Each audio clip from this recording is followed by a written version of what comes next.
नमस्कार, न्यूज 69 में आपका स्वागत है। मैं हूं आपके साथ अंकिता। चलिए बढ़ते हैं खबर की ओर।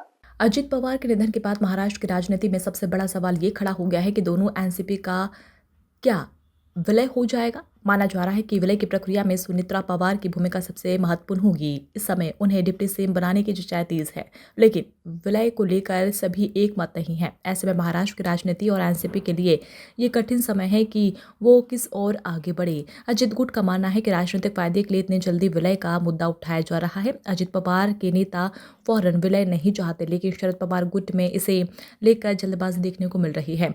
शशिकांत शिंदे, जयंत पाटिल और राजेश टोप विलय के पक्ष में है, लेकिन प्रफुल्ल पटेल, छगन भुजबल, धनंजय मुंडे और सुनील तटकरे विलय को लेकर अभी असमंजस में है। इनके बीच खबर ये भी है कि अजित पवार और शरद पवार के दोनों एनसीपी को एक साथ लाने के लिए 14 मीटिंग हुई थी। ये मीटिंग अजित पवार ने की थी। 8 फरवरी को ये घोषणा होने वाली थी कि दोनों पार्टी एक साथ आ गई है। बीजेपी के सीनियर नेताओं की मीटिंग की जानकारी दी गई थी। जिला परिषद चुनाव के नतीजों के अगले दिन दोनों पार्टियों के विलय की घोषणा करने का फैसला किया गया। इसलिए उम्मीदवारों को बिगुल के बजाय घड़ी पर चुनाव लड़ाने का फैसला लिया गया।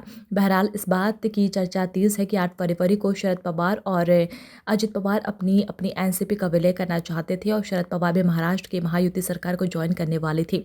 लेकिन अजित पवार के अचानक चले जाने से इन दोनों खबरों का जुड़ाव कुछ अजीबोगरीब समीकरण पैदा कर रहा है। ऐसे में महाराष्ट्र की राजनीति में अब दोनों एनसीपी का क्या रुख होगा, ये बड़ा सवाल है। जो महाराष्ट्र में काम के बारे में दादा के नाम से पहचाने जाते थे, अचानक ऐसा प्लेन एक्सीडेंट में जाना, ये महाराष्ट्र के लिए सबसे बड़ी दुखद घटना है। पूरे महाराष्ट्र का ही नुकसान हुआ है कि अच्छा नेता महाराष्ट्र ने गंवाया है। जो नेता काम को प्रायोरिटी देता था, काम में व्यस्त रहता था, विजन लेके चलता था और बड़ा डिसिप्लिन वाला नेता था और हर व्यक्ति उससे जुड़ा हुआ था। आज महाराष्ट्र के लिए दुख है कि अच्छे नेता को हमने गंवाया। कि ऐसा है, ये सब व्यक्तिगत है। मुझे तो ऐसा लगता है अभी कल ही दादा का अंतिम विधि हुआ है। मुझे लगता है राजनीतिक विषयों पे चर्चाएं जो है नहीं हुई तो अच्छा है। हम तो उनके परिवार को मिलने आए। दादा से एक लगाव था। 14 से लेकर 19 तक हमें जो साथ दिया दादा ने, जिस ताकत से हमारे साथ खड़े थे, और हमारा व्यक्तिगत भी नुकसान हुआ है, महाराष्ट्र का नुकसान हुआ है, महाराष्ट्र की जनता का नुकसान हुआ है। क्या कुछ बातें हुई सुनेत्रा जी से? कुछ नहीं, मुझे नहीं लगता है कोई बात करने का समय है ये किसी के साथ में भी।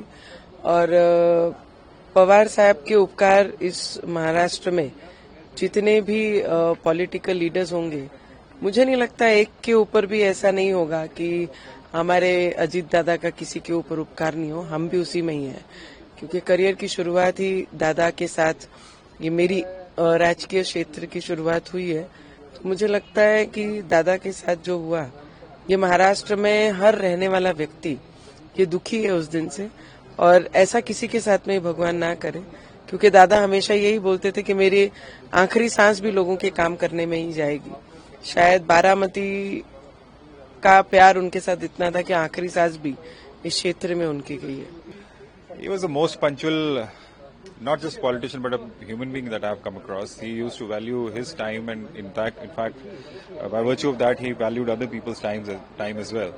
That is one thing which was very unique about him. And secondly, we all know about how hardworking he was. He was never restful at all. We in fact used to sometimes suggest that because he was not restful and he made others also restless, that sometimes he should take rest and allows others also to have some rest. And in his quest was always, I have never seen him planning for any kind of entertaining or recreational purposes.